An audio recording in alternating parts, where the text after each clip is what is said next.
Welcome to Stories for Wonderful Children, the podcast where I share the recordings of the bedtime stories I've told my children over the years. I'm Dan Wendelin, your host and storyteller. Have you ever wished you could talk to animals? Well, tonight's story is a story about someone who can sing to animals, and she puts that singing to a very special use. I hope you enjoy the story.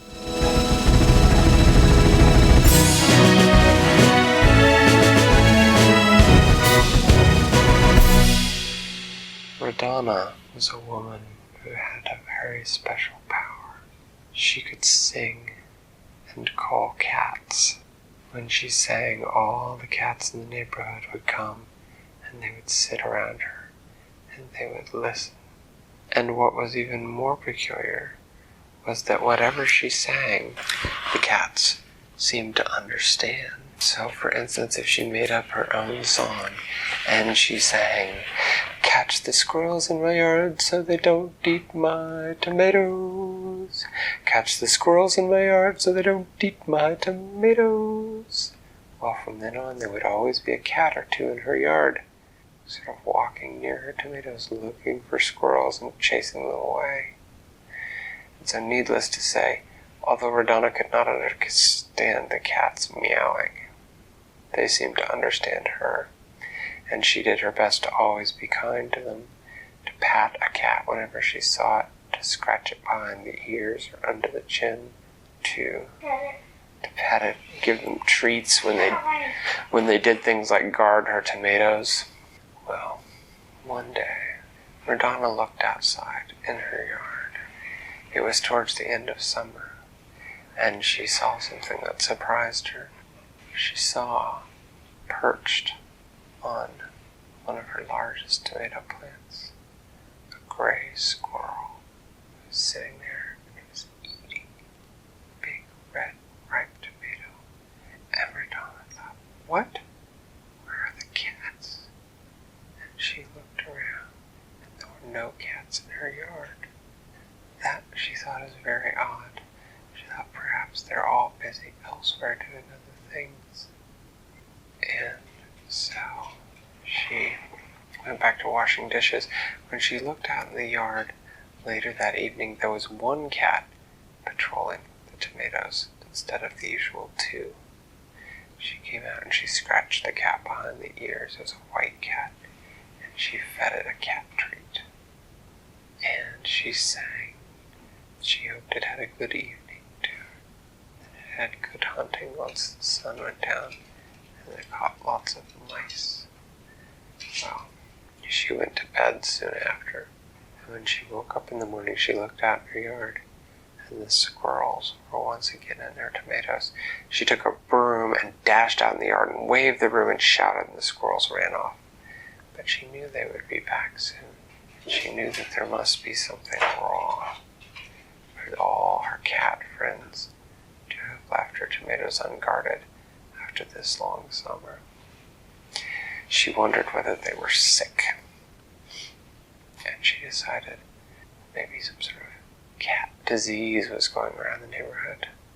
And so she decided after breakfast she was going to take a walk and investigate. Yeah, you make a really good detective.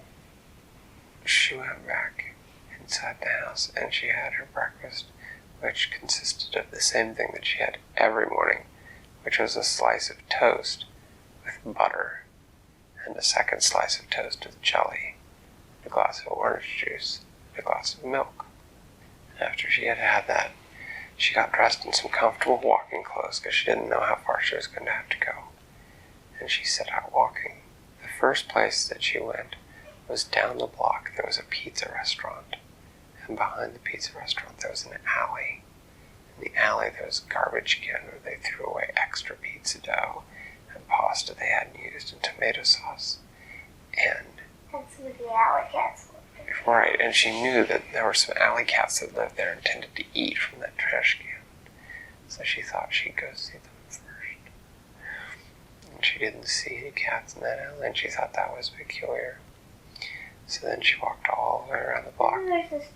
She walked all the way around the block, and she didn't see a single cat outside. She wondered if maybe the people who owned the cats were keeping them inside for some reason. Redonna didn't have any cats of her own that she owned because she had so many cat friends. She didn't need a pet cat. So she walked up and down the block. She sort of tried to peer in people's windows as she walked by the houses without looking like she was peering in the windows. And as she walked along, she noticed that there were some other people out walking along too that also looked like they were looking around as if they were looking for something. And then she saw one of them put up a sign on a lamppost, and she went up and she saw that it said missing orange cat named Mr. People Fluff. And there was a picture. And she said, I know that cat. She said, how long has he been missing? And the person said, I haven't seen him in 5 days. Oh dear. I said, Redonna, I've been looking too. I'll let you know if I see Mr. P.F.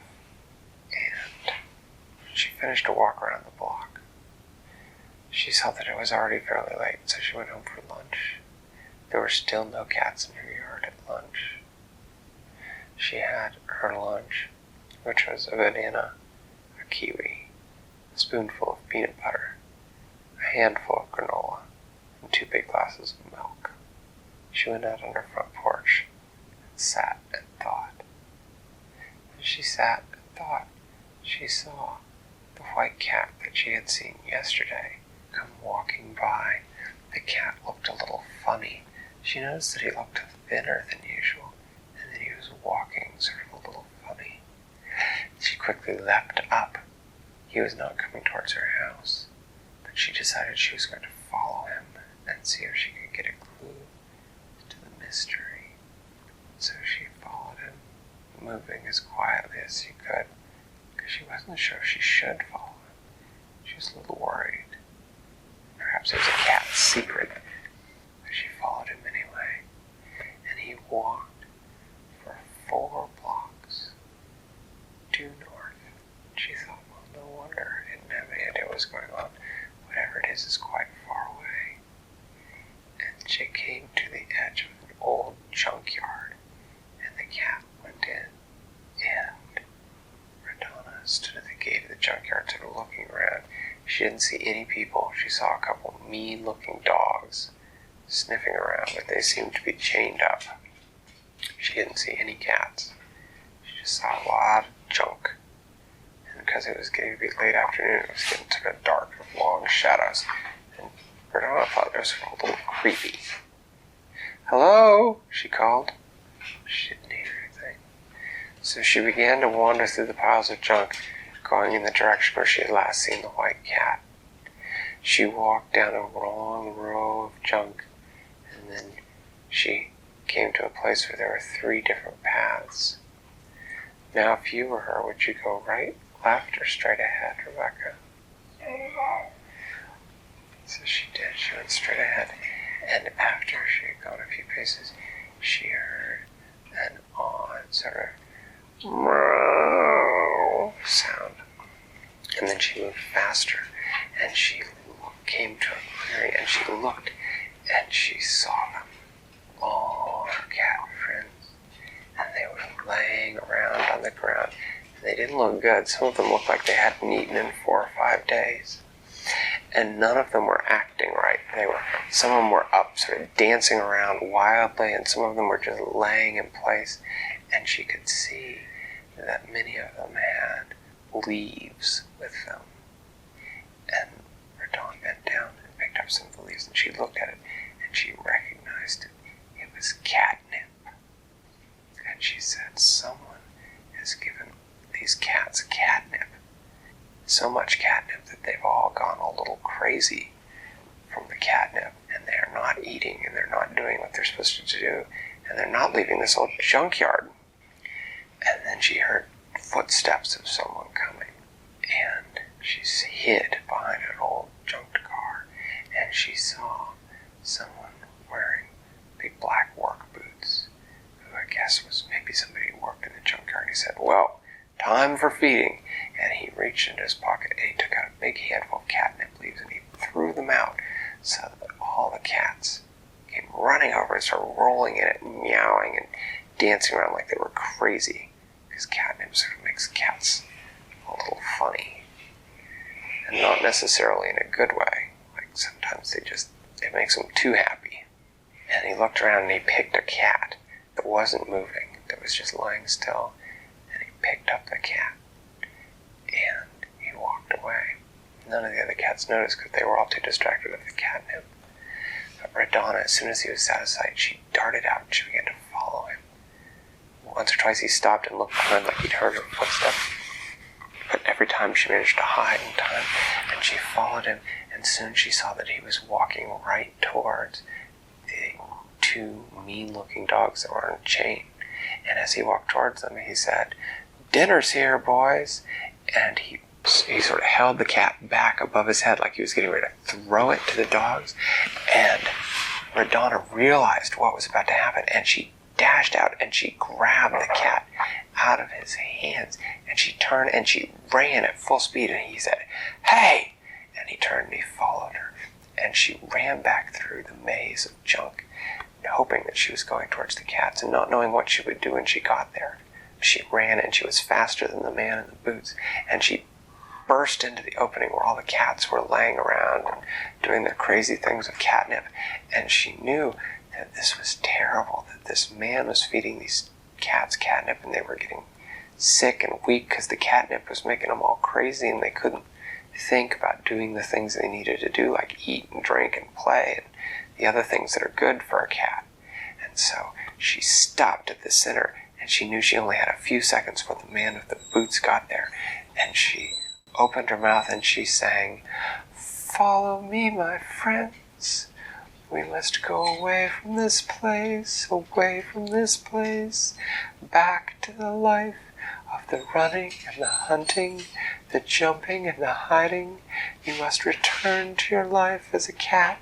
She sang with as much feeling as she could. She sang, "The catnip makes you feel good, but you feel too good, and you are getting sicker and sicker, and you must run.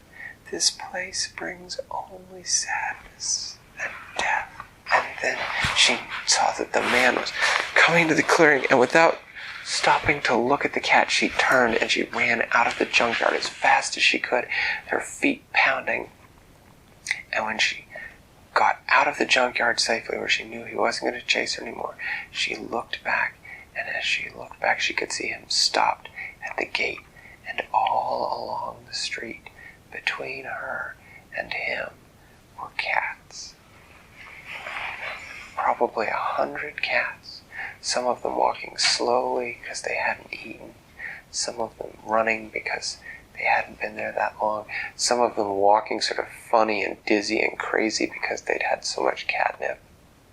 But they had followed her, they had listened to her song, they had left their catnip behind, and they were returning to be cats again. Thanks for listening to Stories for Wonderful Children.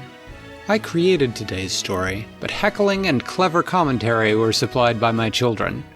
The theme music was created by Brandon Thompson, and the logo was designed by Silas Wendelin. If you know someone who might enjoy the stories, please tell them about the show. Our website is storiesforwonderfulchildren.com, and preview snippets are posted to most social media. I'm Dan Wendelin, reminding you to tell someone you love a story.